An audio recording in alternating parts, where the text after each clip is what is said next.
Bagi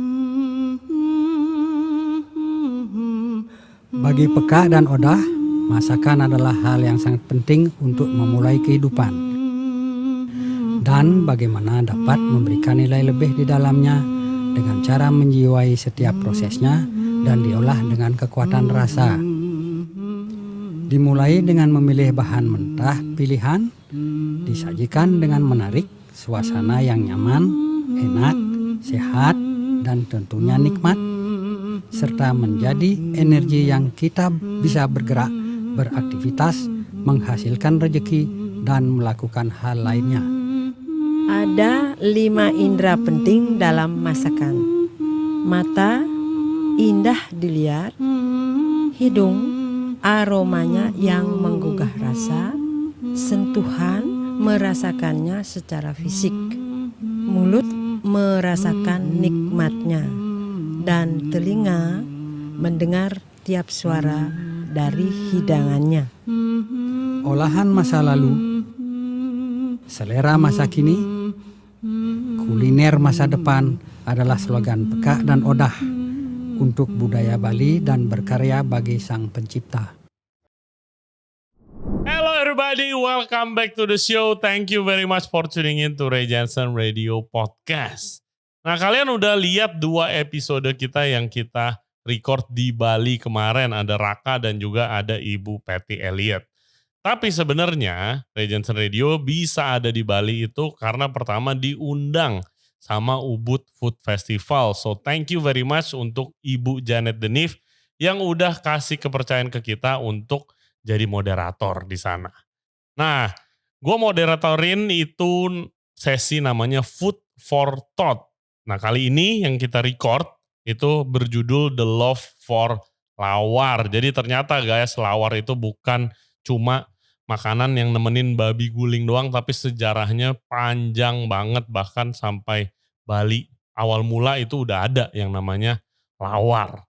Nah, topik kali ini itu khususnya bagaimana seorang chef dan juga seorang yang bergerak punya bisnis di bidang F&B itu harus melestarikan resep-resep kuliner tradisional Indonesia supaya tidak terlindas zaman. Nah, tamunya ada 2, satu itu Bli Dodo, dia adalah owner dari Babi Guling Pande Egi yang sering viral di sosial media kalian, dan juga Pak Darta, dia juga chef dan owner dari Nasi Tekor. Nah, mereka berdua itu memakai keahlian mereka dan juga masak resep yang awalnya dari keluarga mereka turun-temurun, dieksplor lagi sama mereka dan juga di-package menjadi makanan yang modern.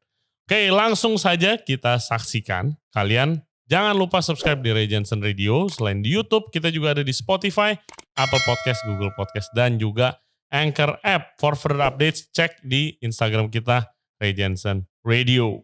Without further ado, please welcome Bli Dodo dan Pak Darta. Enjoy the show.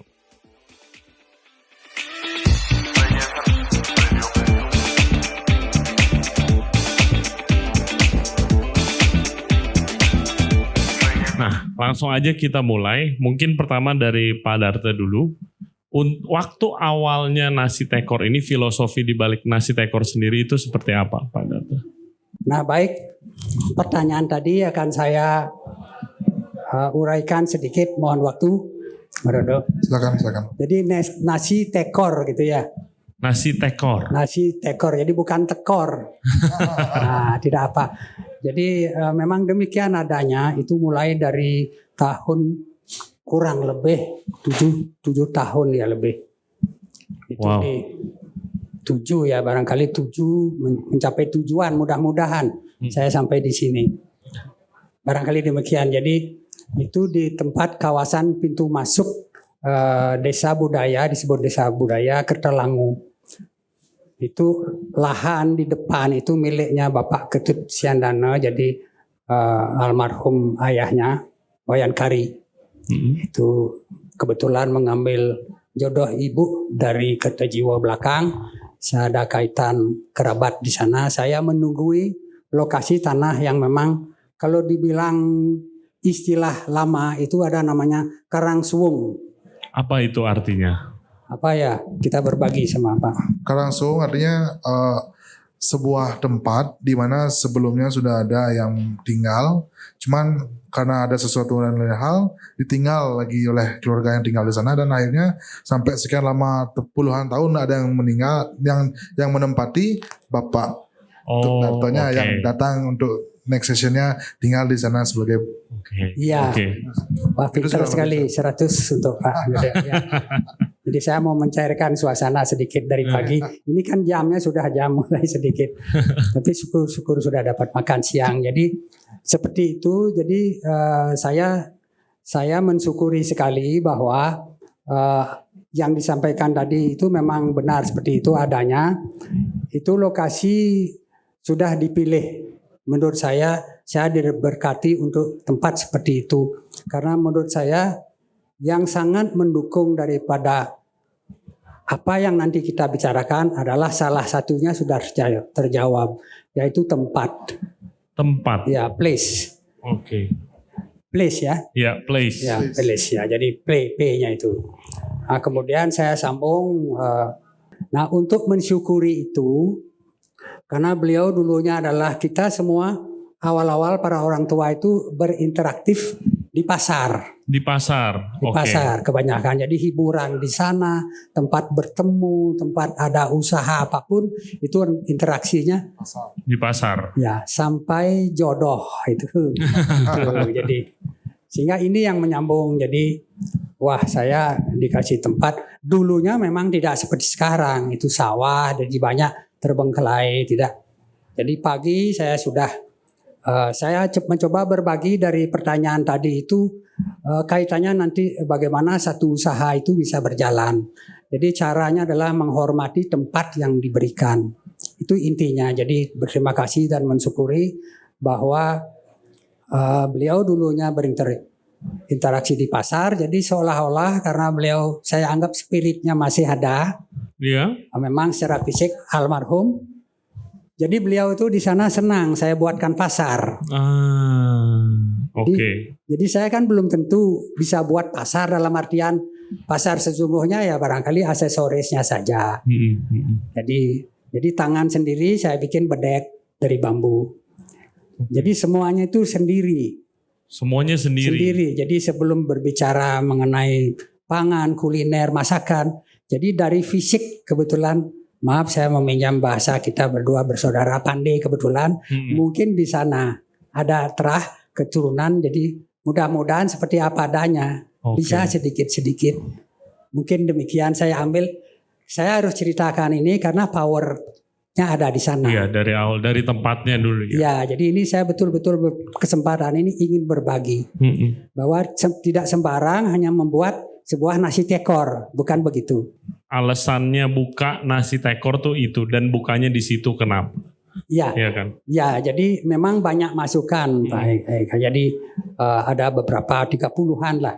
Saya diminta yang sudah jalan, buka aja di sini seperti di Jimbaran warung ikan bakar. Buka saja di sini ada macam-macam lah. Tapi kenapa kok tidak satu pun saya ikuti supaya adil? Nah, tiba-tiba ada inspirasi nasi tekor, walaupun saya ditertawai sama anak-anak wajar karena mereka tidak tahu itu tekor. Iya. Dibilangnya lah tekor. Ya. Jadi saya sempat menyandang nama Pekak Tekor. Jadi setiap hari mereka lalu lalang beramai-ramai ditertawain Pekak Tekor, Pekak Tekor. Oh, malah jadi ledekan ya? Ledekan, jadi. Tapi saya suka karena anak-anak. Jadi saya seperti mereka, saya panggil ke sini. Bukan tekor, tekor. Ya, saya bilang berkali-kali. Saya berkeluh kesah sama yang lain. Jangan dah pakai nama nasi tekor ya. Malahan saya dapat marahan lagi. Nah, itu awal-awalnya saya membuat nasi tekor. Ternyata di tempat warung sekarang ini, saya anggap itu perguruan tinggi tempat saya kuliah. Ternyata iya jalan, itu saya dapatkan sehari-hari. Ya nanti siapapun datang, barangkali Bapak juga nanti hadir. Saya banyak saya dapatkan pengetahuan di sana. Itu sebenarnya salah satu place-nya. Mari kita sama-sama ya. Luar biasa. Nah kalau beli dodo sendiri, babi guling Pandai kan sekarang lagi terkenalnya nih. Ya, tapi waktu awal mulanya itu gimana? Boleh diceritain dulu gak? Terima kasih Chef dan saudara hadirin sekalian. Babi guling Pandai itu sebenarnya sebelumnya adalah resipi usaha kecil dari orang tua saya. Jadi di rumah orang tua saya punya perusahaan babi guling kecil yang cuma jual untuk upacara adat. Cuma jual utuhan aja, Chef. Khusus upacara adat. Khusus untuk upacara. Jadi memang fokusnya kita ke sana aja dulu. Karena keterbatasan modal, kita juga yang mengurus usaha itu cuma satu keluarga saja. Jadi kita memang belum bisa membuat warung. Banyak ide-ide dari customer, Pak kenapa enggak buka warung, cuman karena kita keterbatasan modal, alat, dan banyak hal lah untuk membuka usaha warung. Jadi kita memang belum bisa selama 10 tahun itu buka warung. Jadi kita cuma jualan utuh saja. Nah di satu sisi juga orang tua saya memiliki usaha industri rumah tangga seperti itu. Saya juga meniti karir di dunia perhotelan selama 7 tahun. Dan itu pun di dunia food and beverage services. Jadi di satu sisi saya selama bekerja juga membantu orang tua di rumah dan juga belajar banyak hal tentang kuliner. Jadi basic tentang food and beverage product, food and beverage service. Selama 7 tahun saya benar-benar bekerja sambil belajar seperti itu. Dan sampai tahun 2016 saya putuskan untuk berhenti dan membuka sebuah warung kecil di tengah sawah. Dan itu pun tengah sawah itu jalannya jalan baru karena sebelumnya itu memang sawah semua, belum ada jalan. Dan itu kebetulan ada lahan kecil di sana. Jadi saya bangun sebuah warung kecil yang ada dapur, ada tempat makannya, ada tempat bikin minumannya, dan itu pun sederhana sekali seperti itu. Nah, karena babi guling sih sudah banyak, Chef. Di mana-mana babi guling itu di Gianyar apalagi ya. Everywhere babi guling. Ada babi guling daerah Tegalang, ada daerah Gianyar, Payangan. Semuanya memiliki style dan cita rasa berbeda-beda. Style jualannya seperti apa, bumbunya berbeda, harganya juga berbeda. Nah, dari sana saya melihat sebuah potensi karena ada tempat dan membawa semua pengalaman saya yang udah saya pelajari selama bekerja di restoran. Buatlah saya warung kecil di tengah sawah dengan konsep agak berbeda dan juga harga yang sangat terjangkau seperti itu. Jadi di satu sisi juga kita bikin produk yang bagus dan disukai banyak orang dan sesuai selera banyak orang.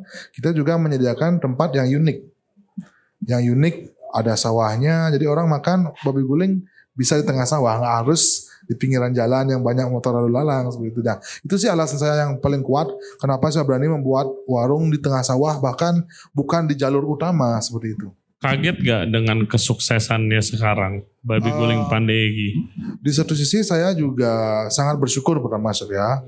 Saya udah nggak nyangka sampai seperti itu antusias customer saya untuk datang, bahkan dari jauh-jauh dari Kuta datang untuk ke tempat saya untuk mencoba dan menikmati babi guling. Ya benar-benar bersyukur sekali. Cuman di satu sisi juga kita harus menjaga itu, menjaga biar customer itu tetap senang, bukan cari vibe awalnya aja, bukan cari gimmicknya aja. Jadi kita memang berusaha sediakan tempat yang bagus, yang nyaman. Di satu sisi juga kita kasih harga yang bagus dan kualitas makanan yang bagus.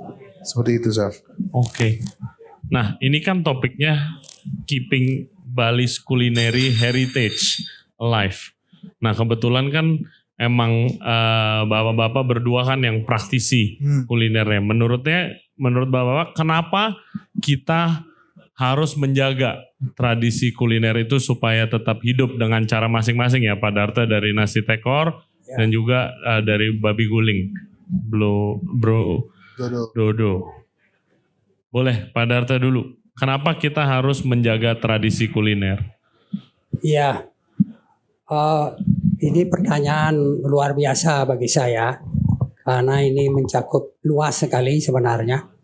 Jadi menjaga Itu seperti tadi disampaikan, menjaga itu satu hal yang paling sulit sebenarnya. Jadi bahasa menjaga ini adalah mari kita bersama-sama itu dulu dan mau menjaganya itu dulu. Jadi yang kita tahu berbicara kuliner tradisional Bali itu sendiri kan sudah dari zaman penjajahan itu sudah dikunjungi oleh wisatawan. Betul. Jadi yang saya tahu pertama itu Hotel Bali Hotel itu di mana di sana tumbuh. Kemudian kita tahu Bapak pemimpin kita yang pertama itu Insinyur Soekarno, itu beliau sangat concern sekali dengan yang namanya budaya, khusus kuliner juga. Yes. Nah, jadi beliau Kuliner juga termasuk dalam budaya kan. Budaya, barangkali demikian. Jadi di sana concernnya, kemudian kebetulan orang tua ikut serta dalam aktivitas beliau sebagai apalah di bidang kaitannya dengan makanan itu di Bali Hotel. Nah, kemudian mendapatkan jodoh dari ibu saya sendiri itu berasal dari Kemenuh Gianyar.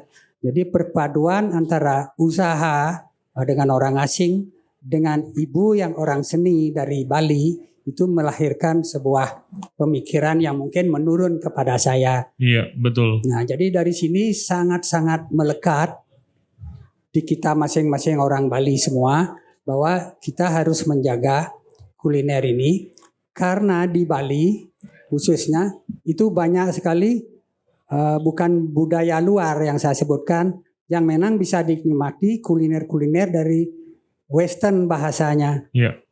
Nah, kalau berbicara kenapa heritage Bali, tidak demikian juga Indonesia secara khusus. Betul. Umumnya setuju. juga demikian, jadi tidak Bali saja. Jadi bahasanya kuliner Nusantara. Yes. Nah, itu yang sebenarnya melekat. Nah, dan saya belajar Bali itu justru pada umur yang sudah tidak remaja lagi sebenarnya. Jadi saya belajar khusus untuk kuliner Bali, demikian. Yang saya tekuni sebenarnya dari awal-awalnya beliau para orang tua pendahulu itu Nusantara Indonesia. Oh, oke. Saya yakin sekali kalau sekarang masih belum ada yang saya rasa di mulut saya yang masih bernusantara yang benar. Kenapa?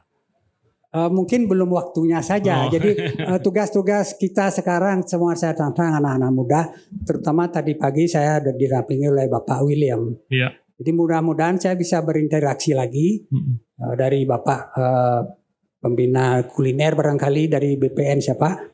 Nanti akan bisa, itulah gunanya adanya session seperti sekarang ini. Mudah-mudahan harapan saya bertemu Bapak semuanya bisa kita duduk bersama. Setuju. Jadi kalau dari saya sendiri zaman dulu tuh waktu saya belajar sekolah masak, makanan Indonesia tuh kurang keren.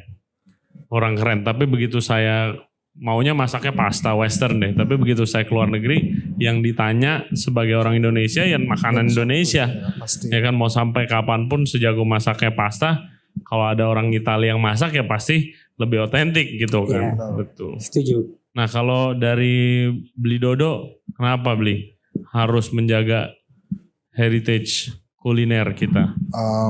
Oke lah, kita judulnya kan lawar. Lawar itu adalah makanan yang umum, yang menandakan kebersamaan, yang menandakan kesetaraan.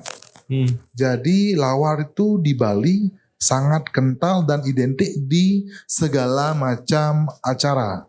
Iya, saya baca sejarahnya pun panjang sekali lawarnya. Panjang. Ada bukunya juga yang membahas tentang itu. Jadi lawar itu memang benar-benar di segala sisi, segala lini kehidupan orang Bali sangat kental. Apalagi di upacara adat itu.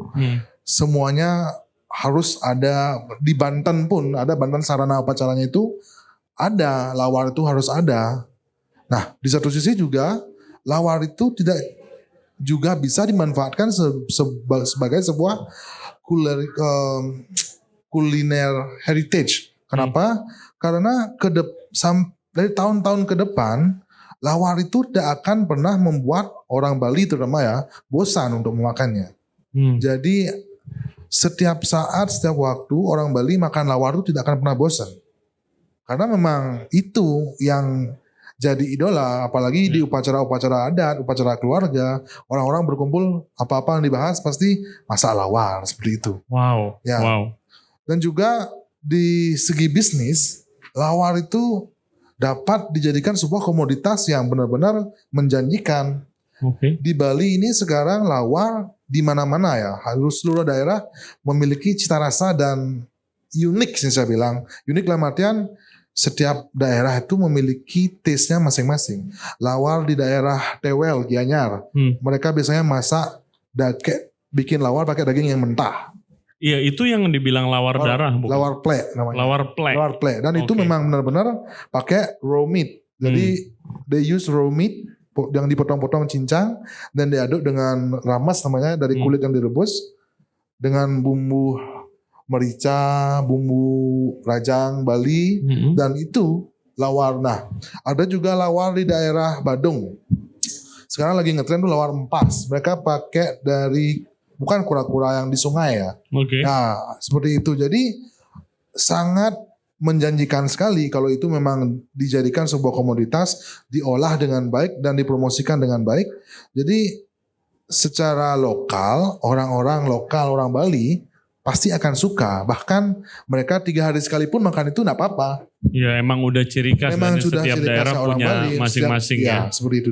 Di satu sisi juga kita bisa memperkenalkan kuliner Bali kepada orang-orang di luar Bali yang benar-benar pengen tahu apa sih makanan Bali yang benar-benar otentik.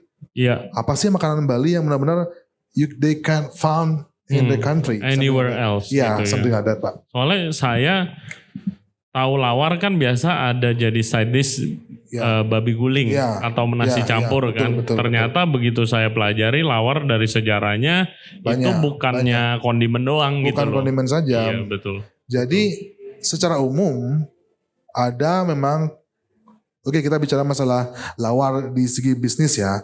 Jadi ada memang khusus tempat makan yang jualan lawar saja. Oh, ada. Lawar, jadi lawar, ada kondimen sate segala itu. Ada memang bisnis yang jual makanan, ada kondimen lawarnya. Nasi ayam pakai lawar ayam seperti itu. Betul. Tapi main dishnya ayam betutu, ayam yang lain-lain, cuman tetap pakai sayurnya, vegetable-nya lawar seperti itu.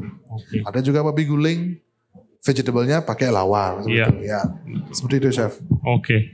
Nah, Pak Darto boleh ceritain ke kita nih,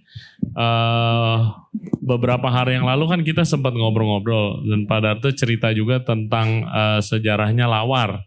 Ya kan, mungkin boleh di-sharing ke teman-teman di sini nih. Ya, baik. Sekali lagi kita sebenarnya duet ini. Kalau bisa saya tangkap. Saling isi mengisi, saling melengkapi. Betul, Pak.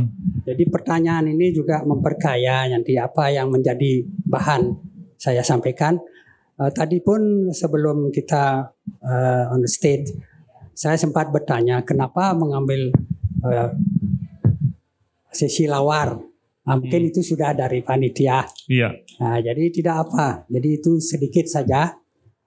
Kalau boleh dibilang kembali ke lawar, itu memang tidak lepas dari warung dagang nasi tekor. Iya. Kembali di sini. Jadi karena saya mengambil bahasan dagang nasi tekor, bukan warung. Bukan warung. Ya, jadi dia olahan masa lalu, rasa masa kini, kuliner masa depan. Yes. Nah, itu awalnya. Jadi di sana tentu lawar itu pasti salah satu. Nah, kalau boleh dibilang, saya pinjam bahasa, saya ini orang gila lawar. Jadi gila itu kan tergantung. Sekarang lawar, saya gila lawar sebenarnya. Gila lawar. Jadi, pernah satu kali saya tidak menyajikan lawar karena terlalu gila. Maksudnya apa tuh? Ingin mencari terus, menggali terus. Mungkin hanya belum jadi saja. Kebetulan pelanggan masuk. Research and development-nya. Research-nya terlalu dalam nih. Terus harus memang. Ya terus setiap apa seperti itu. Iya. Terima kasih Pak Dodon, sangat-sangat paham. Jadi itu yang terjadi, itu mungkin yang disebut salah satu apa yang menjadi tema sekarang our heroes itu. Iya. Ya. Karena sebenarnya di sana itulah taksunya Hirus. Itu yang saya maksud. Jadi secara alami saya mengalami itu dan saya diumpat habis-habisan oleh pelanggan. Sangat menyesal sekali. Saya kesini justru mencari lawar. Itu bahasanya. Oke. Kok pas timingnya waktu itu saya pas lagi sedang proses. Yang maunya keinginannya lebih. Nah itu masalah sebenarnya. Saya bilang masalah. Karena bertahun-tahun saya belajar tentang lawar. Dalam artian bukan belajar benar-benar seperti di sekolah, tidak. Dalam hati saja. Jadi saya bertanya, pasti saya bertanya setiap pelanggan. Tapi anehnya saya ingin berbagi maaf sama orang Bali. Belum pernah ada yang mau memberitahu yang benar. Ini sedikit, mungkin saya berbagi sedikit. Mungkin disembunyi-sembunyikan. Dirahasiakan gitu. Ya, dirahasiakan. Tetapi mungkin karena ini sudah diatur oleh beliau yang Maha Kuasa. Resep yang saya dapat itu justru turunnya dari Puri. Puri dalam bahasa Bali itu tempat yang lebih tinggi daripada biasa. Betul. Nah, jadi seorang anak keturunan Puri, keturunan raja, dari beliau yang saya dapat resepnya, karena beliau dari kecil itu mengikuti gongkaknya orang tuanya. Oke. Mencari bahan ke ini ke itu sehingga meracik. Padahal sekarang beliau itu pegawai negeri. Tiap Sabtu mereka ngelawar di kantornya begitu. Oh, oke. Nah, ini lawar bahasa saya sedikit gila tentang racikan bumbu apa sudah diterjemahkan tadi. Tapi kita orang Bali umumnya lawar, ya lawo itu terjemahannya banyak. Ada juga belawo itu nanti Pak Dodo yang menjelaskan. Apa itu Pak Dodo? Lawo. Ya lawo kan ramasannya. Ya, yang kecil-kecil. Lawo itu ramas, jadi enteban. Oke lah, saya share sedikit tentang lawar ya. Bahan lawar secara general. Kembali ke Pak Dodo. Ya, jadi lawar itu adalah dibilang sayur, ya sayur. There's part of vegetable. There's part of meat as well. Iya. Jadi itu adalah campuran daging, kulit, bumbu, sayuran. Seperti itu. Jadi di dalam itu ada kombinasi yang diterapkan berbeda-beda di setiap tempatnya. Oke, setiap orang pun cara mencampurnya berbeda. Ada yang suka banyak dagingnya, sedikit sayurnya, bisa juga, tetap juga namanya lawar. Oke. Ada yang suka banyak sayurnya, dagingnya sedikit tanpa darah, tetap juga namanya lawar. Jadi lawar itu bagiannya ada daging yang dicincang. Jadi very fine chop meat, bisa dari ayam, bisa dari bebek, bisa dari kuil, bisa dari babi. Ya, selama itu ikan pun sekarang diolah jadi lawar juga. Bahkan itu lawar ikan marlin ya, itu kayak sashimi, memang raw fish dipakai kayak dagingnya. ceviche berarti. Ya. Lawar similar. Ikan marlin. Wow. Ya, benar. Lawar ikan marlin. Banyak. Makanya itu bagian-bagiannya. Nah, satu sisi juga ada bahasa genap. Yeah. Bahasa genap mungkin saya udah pernah dengar juga. Bahasa genap itu kayak gimana. Jadi bahasa genap itu memang campuran dari berbagai bumbu yang ada sebenarnya di Indonesia bumbu itu ada. Cuma di Bali kita tambah-tambahin dengan beberapa perangkat kayak herbnya namanya wangen, bahasa wangen. Nah, itu campuran. Itu apa sih? Bahasa wangen itu campuran dari koriander. Iya. Ada frankincense sedikit. Apanya? Sorry. Kemenyan, isi kemenyan sedikit. Oke. Ya, kemenyan sedikit. Itunya yang saya nggak tahu. Saya tahu. Pokoknya waktu saya belajar masakan Bali ada wangen. Wangen ya. Nah itunya saya nggak bisa ketemu. Dalamnya itu ada candle nut. Ya, kemiri. Ada pala sedikit banget. Ada lada hitam, lada putih, dan coriander seed. Ada biji ketumbar. Nah, yang tadi kemenyannya itu bentuknya apa? Kayu atau? Itu kemenyan, tapi sedikit banget. Itu getah kemenyan yang dipakai bikin pasepan di Bali itu sebenarnya pembangkit aroma sekali. Jadi wangen itu hampir di setiap bumbu Bali harus ada dia. Itu yang pembangkit aromanya. Di satu sisi juga herb kayak umbi-umbian kayak galangal, kunyit, jahe dan lain-lainnya itu kalau tanpa wangian itu akan kurang bangkit aromanya seperti itu. Oke. Nah, kalau ini berdasarkan penglihatan saya, itu makanan Bali khususnya yang makanan tradisional kan adanya banyaknya itu di keluarga, di resep-resep di Banjar-Banjar. Nah, bagaimana seorang misalnya karena kan tadi kan Pak Darto bilang anak muda mulai harus belajar benar, harus. makanan tradisional Nusantara bukan makanan Western doang. Ya. Kalau mau mulai itu dari mana ya mulainya ya? Nah. Kalau misalnya saya memangnya saya bisa main datang aja gitu kan nggak bisa. Nah. Maaf Pak Darto, saya jawab. Pak Darto, untuk mulai belajar anak-anak muda mau belajar makanan Bali tradisional, mulainya strateginya apa dulu nih? Saya jawab Pak ya. Iya. Oke.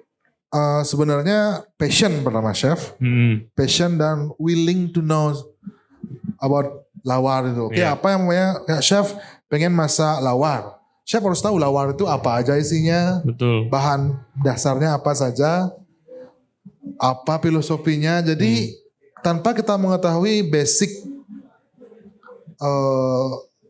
knowledge about lawar, kita buat lawar bisa campur, cuman ketika itu jadi apakah lawarnya seperti ini? Apakah lawar itu seperti ini? Sama kayak kita buat spaghetti, betul. bikin kita carbonara, nanti kita ganti pakai susu krimnya, cuman setelah jadi we call it carbonara, apakah it's real carbonara yang seperti di Italia kan seperti itu. Nah, itu jadi kita harus benar-benar passion pertama. Habis itu belajar melalui proses yang panjang. Nah, di Bali kenapa orang Bali itu masuknya biasanya gampang belajar karena kegiatan adat di Bali hampir semuanya melibatkan banyak orang dan yang dikerjakan itu adalah membuat lawar, membuat masakan Bali. Oke, kita bilang ada upacara ngaben, pasti ada acara masak, bikin lawar untuk sesajen dan lawar untuk makan seperti itu. Jadi karena saking seringnya kita involved di dalam itu, secara tidak langsung, secara general orang Bali itu udah tahu secara umum lawar itu isinya begini. Ya. Jadi kalau mau lebih dalam mereka harus mempelajari apa aja isinya, bagian bumbunya berapa persen dari sayurnya, dagingnya berapa persen dari sayurnya. Kalau mau memperdalam ya harus seperti itu. Nah, bisa gak datang untuk belajar? Sebenarnya bisa banget. Oke. Tapi memang harus benar-benar fokus. Passionnya ke sana seperti itu. Darto ada tambahan untuk nasihat untuk anak-anak muda nih yang harus belajar lebih makanan tradisional Nusantara? Ya, ini berbagi saja. Saya masih ingat masa saya sebelum lawar, saya bicara pizza sedikit. Pizza. Saya pertama berapa puluh tahun ya boleh dibilang hampir 40 tahun saya tidak bisa makan pizza. Pertama kali saya ingat di Italian Ambassador Damarco pertama saya tidak bisa makan pizza karena apa ini asam-asam kecut tomato kongkase itu. Tidak familiar rasanya. Ya, jadi kan mulai tidak suka. Boleh saja anak-anak muda saya berbagi, boleh saja tidak suka, tapi yang penting pada akhirnya suka, itu yang saya harapkan. Harus tidak suka dulu, ini berbagi saja, supaya tahu kayak apa sih, tetapi karena dia menjadi satu keharusan, pedoman, dan dia memang terkenal, kan harus nyoba terus. Nah gampang sekali, trennya kasih saja mereka mode sekarang. Pura-pura yang satu suka, yang lain padahal tidak suka, disuka-sukain. Sehingga mereka menjadi akhirnya suka. Ya sama dengan lawar. Sama dengan saya tidak bisa memasak kuliner Bali khususnya.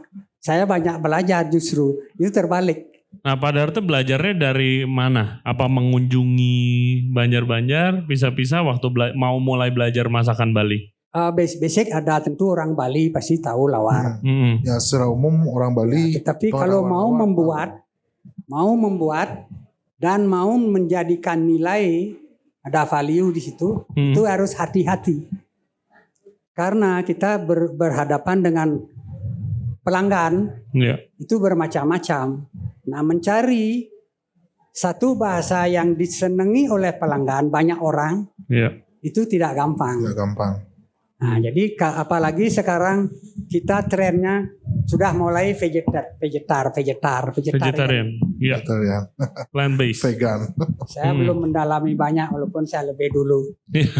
Jadi semoga saya memperkaya atau kita ada vegetar. Lawo itu kan banyak cincang. Iya. Itu lawar karena dia semuanya dicincang. Itu. Jadi saya belajarnya banyak, terutama dari pelanggan. Ada vegetarian lawar, jangan lupa. Caranya membuat enak karena ada temannya, Pak. Nah, ini yang saya maksud pasangannya. Nah, jadi anak-anak muda kan sekarang tren. Kasih aja bir dulu, bir itu pasangannya apa? Itu mabuk dulu. Mungkin barangkali saya meminjam dari betul. yang mereka kumpul-kumpul tiap tahun baru. Kita kemana di jalan tuh penuh dengan musik-musik, ada lawar. Itu caranya. Jadi walaupun nanti pelan-pelan mereka tidak akan begitu. Awali dulu dengan hal-hal yang barangkali harus diperbaiki. Salah satu mempercepat sistem selain belajar di sekolah itu beda lagi. Iya, kalau belajar di sekolah beda lagi. Ya, itu maksud saya di masyarakat, di Banjar seperti itu. Jadi ikuti saja anak-anak muda kemana hobinya, walaupun tidak lawar. Kumpul-kumpul dulu. Satunya memberi virus. Barangkali demikian Pak, bisa dipahami. Terima kasih ya. Yes. Untuk yang pertanyaan selanjutnya, itu untuk menjaga tradisi kuliner, tapi mau juga membuat makanan yang laku dong, Betul. namanya dagang kan. Ya betul. Itu strateginya seperti apa?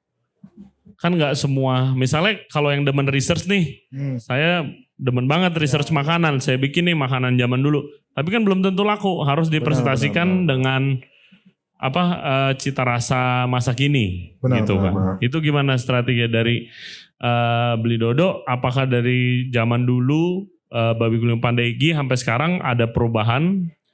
Secara general kita banyak banget berubah.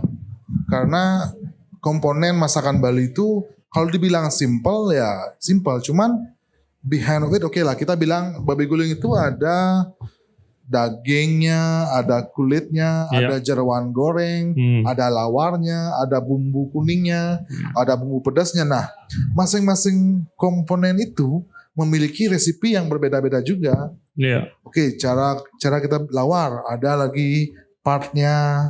Dari cara kita dagingnya, cara motong dagingnya, ada bagian daging yang mana yang enak, ada bagian kulit yang mana yang bisa selalu bagus, ada. Jadi kita banyak banget belajar melalui proses jualan itu. Distribusi juga dari customer kita belajar banyak. Karena kadang-kadang ketika kita memiliki sebuah produk, our product is good. Yang kita pikir udah enak banget nih, harus laku gitu kan. Tapi kita harus benar-benar listen dari customer juga. Pak, bagaimana Pak makanannya, ada yang kurang atau gimana? Kadang-kadang mereka yang lebih aware dengan kekurangan kecil yang mungkin kita lupakan. Nah, di sanalah kita mencari feedback sebenarnya. Kadang-kadang sih memang kalau ada komplain, ada masukan itu karena kita belum aware aja, jadi agak sakit hati. Cuman harus benar-benar pelajari lagi dan bahkan memang dijadikan acuan. Oh, di sini kita masih kurang. Oke, kita pelajari lagi apanya yang kurang. Kita develop lagi biar sampai benar-benar sesuai dengan selera customer, seperti itu. Jadi dari cara menanak nasi, berasnya seperti apa, itu memang benar harus dipilih. Nggak bisa sembarangan. Oke, beras apa aja kita pakai, karena beberapa makanan berasnya nggak bagus. Kayak oke lah bilang babi guling, lembek saja nasinya, nggak enak. Nggak gitu. enak, iya. Seperti itu. Perlu yang sedikit perak. Betul. Makanya cara nanak nasi, cara ngerendamnya itu pun ada tekniknya masing-masing seperti itu. Kalau dibilang simpel, kenapa simpel banget? Masa gini aja susah? Detailnya yang susah. Sama sekali nggak simpel sih kalau saya belajar. Ya, seperti itu sih. Jadi kita memang target marketnya biar bisa ngena dan customer itu tetap suka sama produk kita, dan juga biar nggak mereka bosen, kita kasih variasi seperti apa, banyak lah model-modelnya seperti itu, Chef. Kalau babi guling variasinya apa? Nah, oke lah, sebenarnya babi guling sih produknya simpel aja, babi guling ya. Cuman kita customer itu sukanya style yang berbeda. Oke, kita ada babi guling Ristoffel. Jadi family style mereka makannya. Nggak kayak porsi Anda tuh. Oh wow. Oh, Ristoffel babi guling bisa. Kita ada nasi tumpang babi guling untuk birthday party juga bisa. Seperti itu. Nah, kita juga bisa kalau memang customernya ada yang biasanya oke lah, babi guling Pak, I want to have babi guling whole. Saya mau dipotongin di meja saya. Jadi mereka carving sendiri. Oh, carving sendiri. Ya, di atas mejanya langsung makan. Presentasinya ya. seperti itu. Jadi itu yang kita olah. Jadi customer itu enggak bosan dengan itu aja. Kalau kita kaku dengan style itu saja, customer pun gini-gini aja. Jadi ya itu sih yang kita lakukan selama ini. Biar tetap customer tuh ada begini, ada model begini ya. Tetap babi guling produknya, cuman stylenya yang kita bikin banyak seperti itu, Chef. Wah itu jadi pelajaran saya banget juga tuh. Presentasinya yang dikembangkan. Ya. Nah, kalau Pak Darto di dalam satu porsi nasi tekor itu komponennya ada apa saja? Ya. Jadi tadi sudah dipresentasikan dalam video. Di video? Itu nama nasi tekor itu dipakai memang tempat makan itu tekor beralaskan daun yang bentuknya segitiga. Memang sepintas itu memang tempat dipakai untuk makan. Nah, di sana saya dapatkan filosofinya tekor. Pertama sebelum membicarakan isinya yang unsur-unsur tadi. Itu adalah kita lahir dari rahim itu. Bentuknya segitiga, itu ada lubang garbe namanya di sana. Nah itu kita pakai tempat makan, beralaskan daun. Yang mana daun itu dalam cerita pewayangan itu menyerap bakteri. Jadi Krishna bilang makan saja racunnya sudah hilang. Oh daun pisang. Daun pisang. Jadi secara tidak langsung jadi saya menyandang nama nasi tekor itu ternyata saya dapatkan itu. Jadi terbalik, bukan itu saya tahu dulu. Nah, isinya adalah 5 unsur panca indera itu. Jadi seperti nanding canang dia ada indah dilihat itu mata. Penciumannya harum itu hidung. Kemudian enak sekali dirasakan ada rasa itu dari rasa mulut. Rasa mulut. Nah, terdengar nanti kriuk-kriuk di kuping, itu kuping. Wow. Ya, jadi itu dia menjadi sebuah energi positif untuk mencari sumber kehidupan, rezeki. Itu juga diisi oleh segelas tuak manis untuk menjadi energi darah. Nah, itu awalnya kalau bisa berbicara kuliner makan itu sangat-sangat penting sekali. Untuk mengawali semua aktivitas itu melalui dari makanan. Dari makanan. Demikian kurang lebih Pak. Luar biasa. Jadi terima kasih banyak nih sama-sama untuk pengetahuan yang udah di-sharing ke saya dan ke teman-teman. Nih belajar banyak banget. Jadi buat generasi-generasi muda teman-teman jangan takut atau jangan lama-lama buat belajar masakan Nusantara untuk keeping the tradition, our culinary heritage alive. Jangan lupa main-main ke tempatnya Pak Darto di Nasi Tekor dan juga Babi Guling Pandai Egi. Terima kasih banyak. Terima kasih banyak. Thank you semuanya.